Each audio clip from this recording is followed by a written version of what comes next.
हैं। देखिए, जिस तरह से जहां भी हम लोग जा रहे हैं और जिस तरह से प्रेम और प्यार हम लोगों को मिल रहा है वो बड़ा अद्भुत है। लेकिन एक चिंता बहुत है दिमाग के अंदर। दो चिंताएं हैं बड़ी। एक तो ये कि क्या हम लोग अभी हमने कुछ ऐसा कर दिया है कि हम इतने सम्मान के काबिल हो गए हों, और क्या इतना बहुत है कि इतना कर दिया हो तो भाई अब आगे काम चल जाएगा इससे आगे। क्योंकि जिस मुद्दे के ऊपर बोलने के लिए हम आपके बीच आए हैं, ये सिर्फ बोलने का मुद्दा है ही नहीं, ये बातचीत का मुद्दा है ही नहीं। ये तो मुझे ऐसा लगता है, हो सकता है कि मैं गलत हूं, लेकिन मुझे ऐसा लगता है कि ये तो जीने मरने का मुकाम पे हम लोग पहुंच गए हैं। जो हालात हमारे पैदा किए जा रहे हैं और लगातार आने वाले वक्त में जो इन लोगों की प्लानिंग है,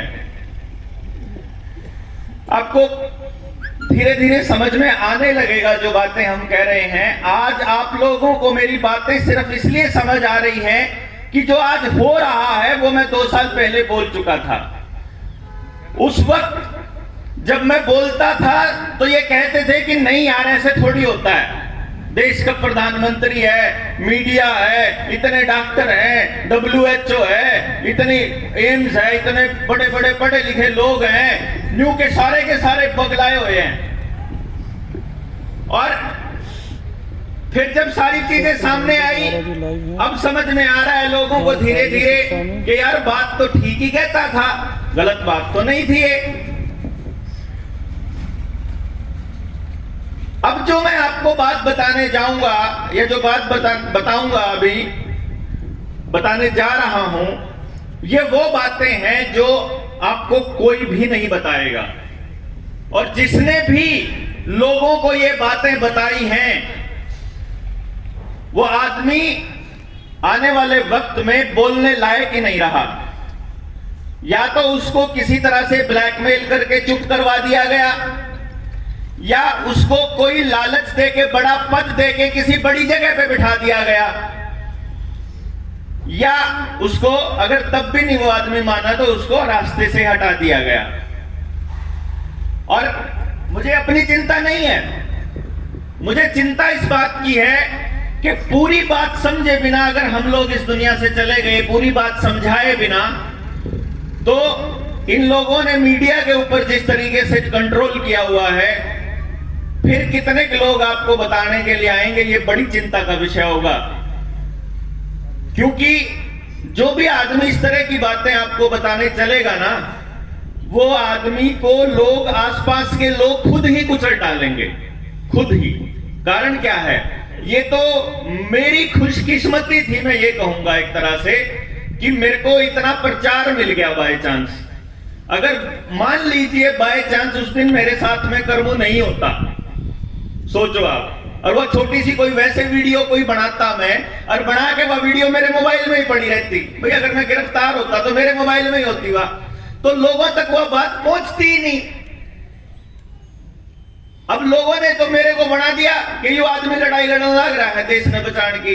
मेरे जैसे बहुत सारे लोग मेरे से पहले लड़ाई लड़के मर लिए बेचारे, दुनिया जान के लोग, लेकिन उस टाइम में उनको किसी ने पूछा ही नहीं। उस टाइम पे, अब आप भाई राजीव दीक्षित की बात कर देखो, आप सुनो, आप उनके बारे में उनको सुनो, आप बैठ करके तो आप उनको सुनोगे तो आपको क्या दिखाई देगा कि भाई ये आदमी वो बातें कब बता के गया। 2010 में तो अगला दुनिया छोड़ गया, 2010 से पहले गांव गांव जाके, शहर शहर जाके, कॉलेजों में जाके, यूनिवर्सिटीज में जाके बच्चों को, नौजवानों को समझाया करता हुआ आदमी। और लोग उस टाइम पे भी उनको सुनने के लिए नहीं आते थे, आते थे तो सुन के चले जाया करते, उसके ऊपर कुछ करा ही नहीं। अगर राजीव दीक्षित भाई को अगर सुन लिया होता और उस पर काम कर लिया होता तो आज ये लोग ये हालत नहीं ले आ पाते हमारी। आज ये घरों में घुस के हमारे को लठ नहीं मार पाते अगर हमने उस टाइम पे काम कर लिया होता तो। मुझे किसी ने कुछ साल पहले बोला था, 2-3 साल पहले, जब मैं बोलने लगा कि भाई आप राजीव दीक्षित जी की तरह समझाते हो। मैंने राजीव दीक्षित जी को सुना नहीं था, तो मैंने सुन लिया उनको, एक वीडियो सुनी मैंने उनकी एक वीडियो सुन के और मैंने सुनना बंद कर दिया। कारण क्या है, एक तो वो इतनी गहराई से और इतनी सफाई से समझाते हैं कि मेरे जैसे आदमी के पास उनसे बढ़िया बोलने के लिए शब्द नहीं मिलेंगे, जिस तरीके से शब्द वो लोग वो इस्तेमाल करते हैं। तो मैं कहा मैं अगर बोलने लगूंगा तो मैं इनकी कॉपी करने लग जाऊंगा, और इतनी गहराई में जाने के बाद में तो आदमी वैसे ही दिमाग में भड़क हो जाती है, तो मैंने उनको सुनना बंद कर दिया। ये तो लॉकडाउन के अंदर मैंने रिसर्च करनी शुरू करी खुद से। जिस टाइम पे खेती के कानून बने तो खेती के कानून पढ़ लिए, जब पढ़ने के बाद समझ में आया ये तो लोगों को लग रहा है ये किसानों के कानून है, ये तो समाज के सारे तबके का ऐसी तैसी करने के लिए प्लानिंग बना रखी है। अगर एसेंशियल कमोडिटी एक्ट को ही समझ लोगे तो आपको समझ में आएगा कि गरीब आदमी जिसको कोटे से राशन मिल रहा था उसको पूरी तरह से भूखा करने का प्लान था। जो मिडिल क्लास था उसके काम धंधे पहले से ही ठप करने की योजना लॉकडाउन में बना ली थी।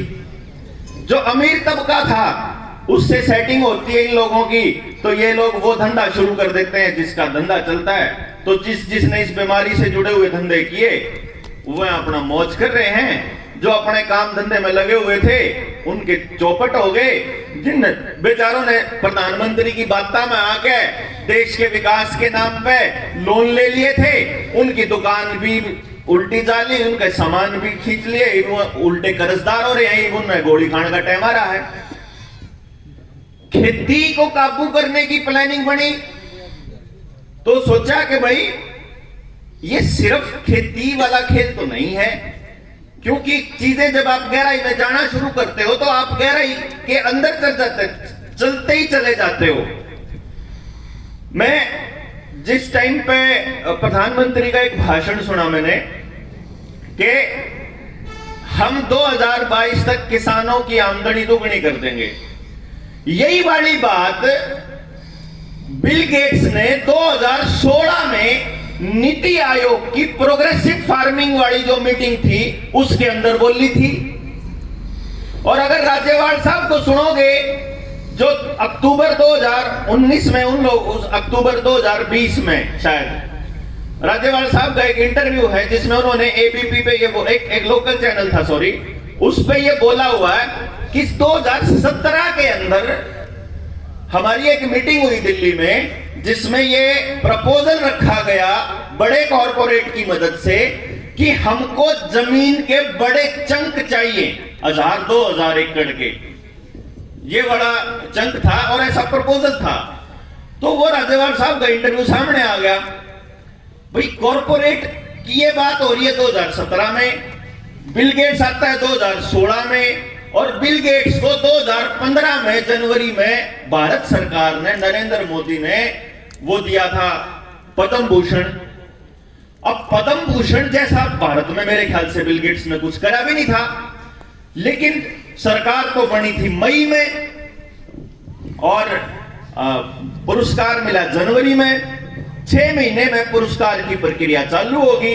मेरे दिमाग में आया कि ना भाई, पुरस्कार की प्रक्रिया तो पूरे साल चला करे, या तो आखिर में, तो इसका मतलब ये हो गया कि तैयारी जो है वो पहले से चल रही थी, या तो कांग्रेस के टाइम तक। फिर मेरा लगा है कि ये कानून जो है कांग्रेस भी लेकर आई थी पहले, तो इसका मतलब तो ये चल रहा है। फिर इस जो बीमारी के नाम पे जो चीजें संभाल रहे थे, जैसे अपना ये बलराम भार्गव है और एम्स का डायरेक्टर गुलेरिया है, रणदीप गुलेरिया, इनके बारे में पता लगा है कि ये तो पीएचएफआई में भी बैठे हैं। पीएचएफआई है public health foundation of India. मैं कहा यार, ये आदमी जो एम्स में नौकरी करता है, सरकारी नियम है, ये सरकारी नौकरी पे रहने वाले आदमी के लिए नियम है कि वो आदमी किसी और chair of profit office of profit में नहीं, मतलब शेयर नहीं कर सकता। कहने का मतलब ये है कि एक आदमी जो सरकारी नौकर है वो कहीं और से कमाई नहीं कर सकता, ये नियम है भारत के अंदर। लेकिन रणदीप गुलेरिया तो जो है वो पीएचएफआई से भी ले रहा है बत्ते, और वो एम्स से भी ले रहा है।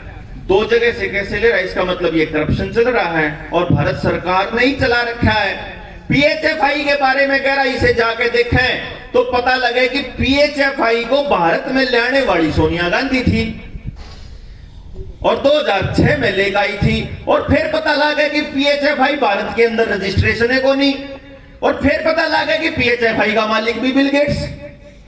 उतरेगी इसके तारिये बिल गेट्स से जाके जुड़ के देखने लग रहे। हमने फिर वो प्रोग्रेसिव फार्मिंग वाली बात आई। प्रोग्रेसिव फार्मिंग की जो रिपोर्ट थी ये तो आज गई है ना, आप खेल समझो।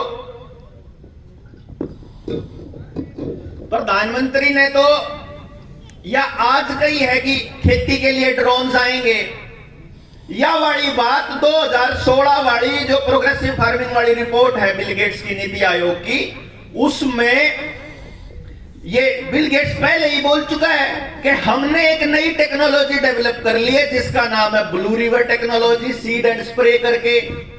मैं कहा सीड एंड स्प्रे की गहराई में जाके देखा तो देखा भाई जाके नहीं हो तो जॉन डीरे ट्रैक्टर जो कंपनी है वह बना हुआ है इसने, जो फार्मिंग विदाउट फार्मर ड्रोन वाली। यानी वो ड्रोन कैसा होगा? सेंसर वाला ड्रोन होगा कि वो मान लीजिए आपने टमाटर लगाया हुआ है, वो अपने आप जाएगा, टमाटर को सेंसर करेगा कि अभी कच्चा है, इसको छोड़ के फिर अगले पे मारेगा रेस, फिर उन देखे पक रहा है ना, उठा के अपने आप कैरेट में डाल देगा तोड़ के। उसके अंदर जैसे पकड़ने वाली वो टेक्नोलॉजी आई हुई है पूरी। बीज बोने से लेके दवाई छिड़कने से लेकर के कटाई तक की पूरी तकनीक आई हुई है कि किसी आदमी की जरूरत नहीं है। उस तकनीक का नाम है ब्लू रिवर टेक्नोलॉजी। उस टेक्नोलॉजी का बनाने वाली जो कंपनी है वह है जॉन डीरे। जॉन डीरे का ट्रैक्टर आप लोग किसान इस्तेमाल करते हैं। उसकी गहराई में जाके देखे जॉन डीरे का भी सबसे बड़ा इन्वेस्टर वही है, बिल गेट्स।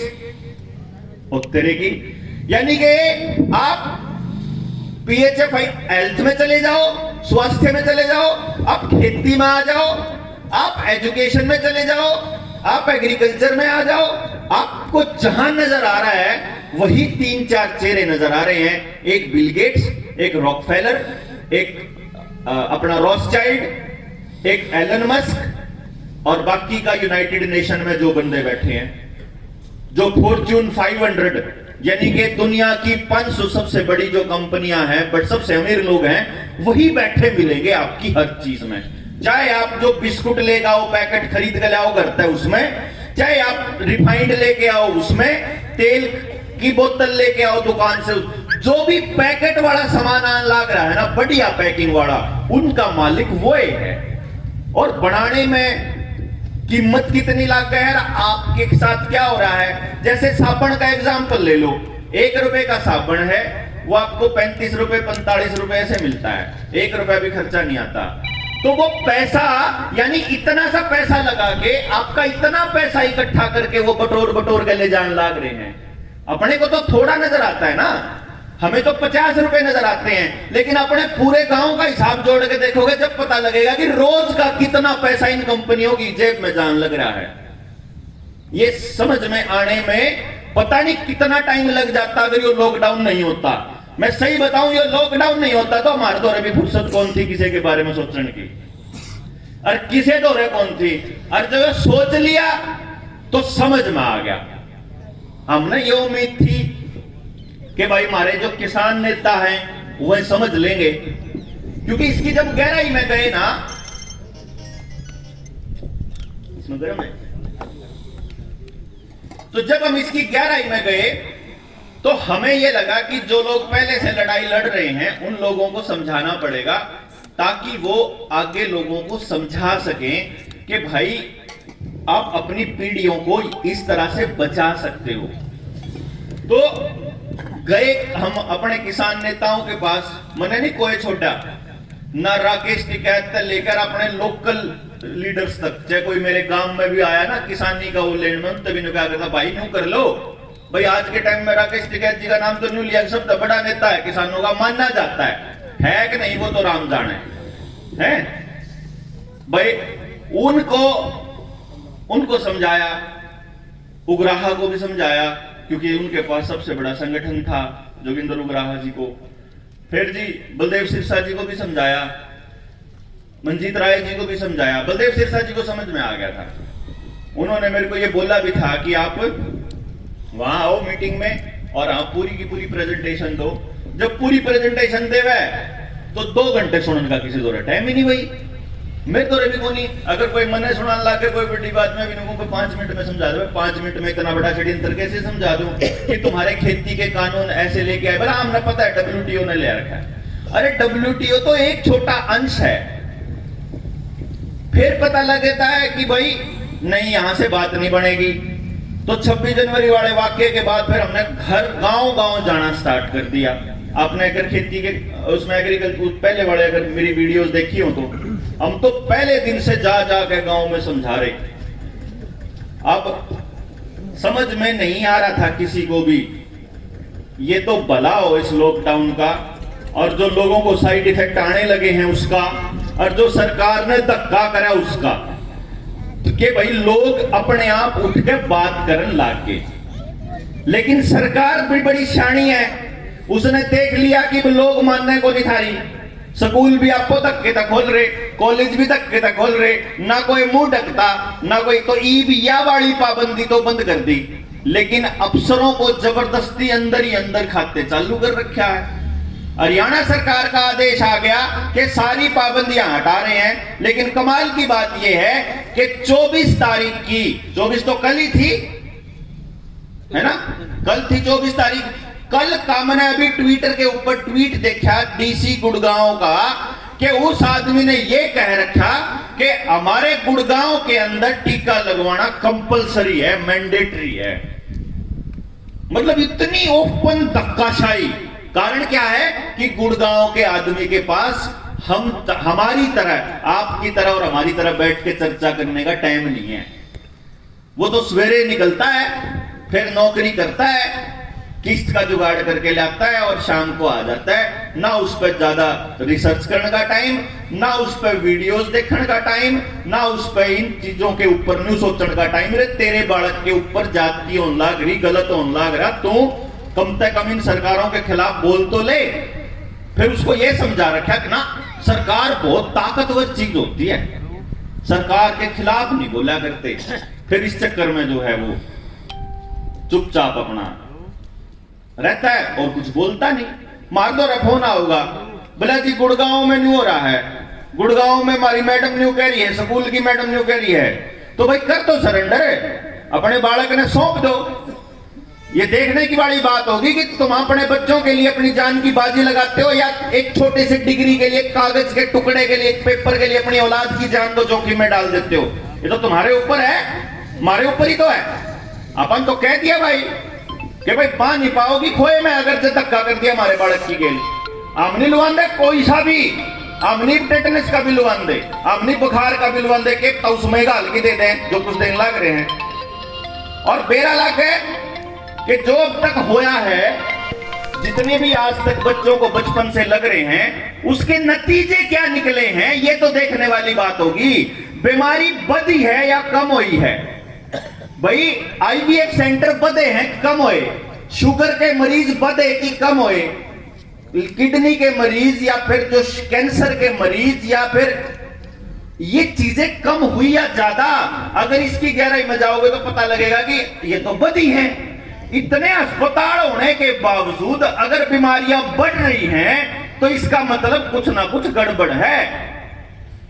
जो हमारे बुजुर्ग बैठे हैं यहाँ, आप लोग बताएंगे मुझे 1980 के दशक में कितने का अस्पताल होया करते हमारे पास? ना अस्पताल थे, ना डॉक्टर थे, ना बीमारी थी। फिर ये 1980 में बीमारियां कहां से आई? ये बीमारियों की जड़ आप सोच के देखोगे तो आपकी आंखें फटेंगी कि इन बीमारियों की जड़, शुरुआत हुई बीमारियों की हरित क्रांति से। हरित क्रांति के दौर में हम लोगों को ऐसे बीज दिए गए जिनको हाइब्रिड बीज बोला गया, और वो हाइब्रिड बीज बाद में आने वाले वक्त में ये कहा गया कि ये सस्ते होंगे। अभी तो उस टाइम पे तो फ्री में दिए गए थे जिस टाइम पे हाइब्रिड दिए, और ये कहा कि कीमत जो है ना, इसकी कीमत आपको ज्यादा मिलेगी फसल की। और इस लालच में बेचारे किसान ने जो है वो बोने शुरू कर दिए, अपनी जो ओरिजिनल बीज थे वह किते खो दिए। आज टोया जाओ, आज ओरिजिनल बीज ही नहीं मिलता आपको। वो गायब ऐसे कैसे हो गए वो? फिर देखा कि भाई ये तो जमीन, या तो भारत के अंदर तो लोगों को लोन लेने की आदत ही नहीं है, ये तो आपस में काम चला ले सारा का सारा। समाज का इतना ताना बाना बढ़िया है, तो समाज के ताने बाने को तोड़ने के लिए प्रपंच रचे। मतलब जो पहले किसान के साथ सारे के सारे लुहार, सुनार, कुम्हार, नाई, धोबी, ये सारे आपस में कनेक्टेड थे भाई। चाहे डांगरा का न्यार लेना हो, कुछ भी लेना हो, कुछ भी करना हो, सारे आपस में डिपेंडेंट थे। पैसे की कोई ज्यादा खास जरूरत थी नहीं किसी को, अनाज के बदले ही चीजें मिल जाया करती थी। तो पहले सबको पैसे के साथ जोड़ना, फिर किसान को भी पैसे के साथ जोड़ना, उसको भी नई नई स्कीम देना। कभी तो वो क्या होता है, वो ये पोली हाउस के नाम पे, कभी स्टोरेज हाउस के नाम पे, कभी किसी चीज के नाम पे लगातार हम लोगों को पैसा दिया गया। कभी किसान क्रेडिट कार्ड के नाम पे, ट्रैक्टर के नाम पे, इक्विपमेंट के नाम पे, ट्रालियां के नाम पे, लोन के नाम पे, सस्ते लोन के नाम पे। क्योंकि किसान को अपना पैसा इस्तेमाल करना आता नहीं। किसान तो पैसा लेवेगा और मन मन अपने घर पे ला दे, मन मन ब्याह में ला दे, के पता ठा के गाड़ी खा लावे कि चलो भाई 4% का है, ब्याज ब्याज में काम चलन लग रहा के जरूरत जारी है। ऐसा बहुत लोगों ने किया कि भाई उस किसान क्रेडिट कार्ड पे लोन ठा लिया, और ना मैनेजर क्या करता है कि 1 दिन खातर 15 दिन खातर लेवे है, फिर दोबारा से निकाल के ब्याज ब्याज दिया 4% का। तो इस तरीके से वो कर्जदार होता चला गया। आज हालत यह होगी कि हमारा जो किसान है वो मैक्सिमम किसान कर्जदार है, और आमदनी उसके ऊपर रोक लगा रखी है, किसान की आमदनी पे भी और किसान के बच्चे की आमदनी पे भी। क्योंकि किसान अभी तक बचा हुआ था तो उसका एकमात्र कारण था कि उसकी जो औलाद थी वो कुछ ना कुछ और काम धंधा कर रही थी, कोई नौकरी कर रही छोटी मोटी, कोई और बिजनेस कर रही, दुकानदारी कर रही, तो उससे जो खेती में जो नुकसान हो रहा था उसकी भरपाई वहां से हो जाती थी। इस चक्कर में किसान ने क्या किया कि अब किसान को खत्म करने के लिए रास्ता यही बचा कि उसका बच्चा भी खत्म करना पड़ेगा। और इस पूरे प्रपंच को देखो, आप समझो पूरा कि जो हाइब्रिड बीज अपने को दिए थे, बीज के ऊपर जाके देखा भाई नेचुरल बीज कहां मिलेंगे। असली जो नेचुरल बीज थे, पता करें कि दुनिया में सबसे बड़ा बीज का भंडारण हो रखा है नॉर्वे के अंदर।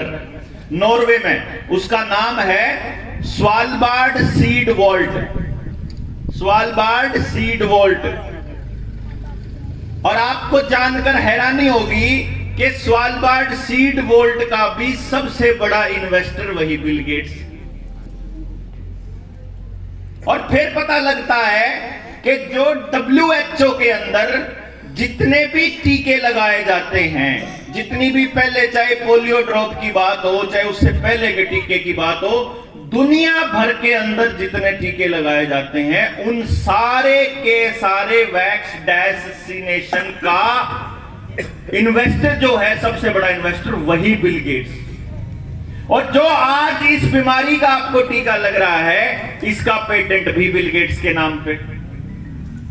आपको जो बैंकिंग के थ्रू जो आपको योजनाएं दी गई थी, प्रधानमंत्री सड़क योजना हो गई, ये बड़े बड़े रोड हो गए, या आपके बच्चों के लिए स्कूल खोले सरकारी, या आपके लिए अस्पताल खोले और आए, तो आपको पता लगे, आपने एक वर्ड सुना होगा, वर्ल्ड बैंक का पैसा है। वर्ल्ड बैंक का पैसा है, सुना होगा ना, लगभग सबने सुना होगा वर्ल्ड बैंक का पैसा। उस वर्ल्ड बैंक के पैसे को फंडिंग देने वाला यूनाइटेड नेशन को यही फॉर्च्यून 500 की कंपनियां हैं, और उसमें सबसे बड़ा जो माफिया है उसका नाम रॉथस्चाइल्ड है, जो पूरी दुनिया की बैंकिंग को संभालता है। यानी कि बैंकिंग का जो तंत्र है ये बेसिकली आखिरी आदमी को गुलाम बनाने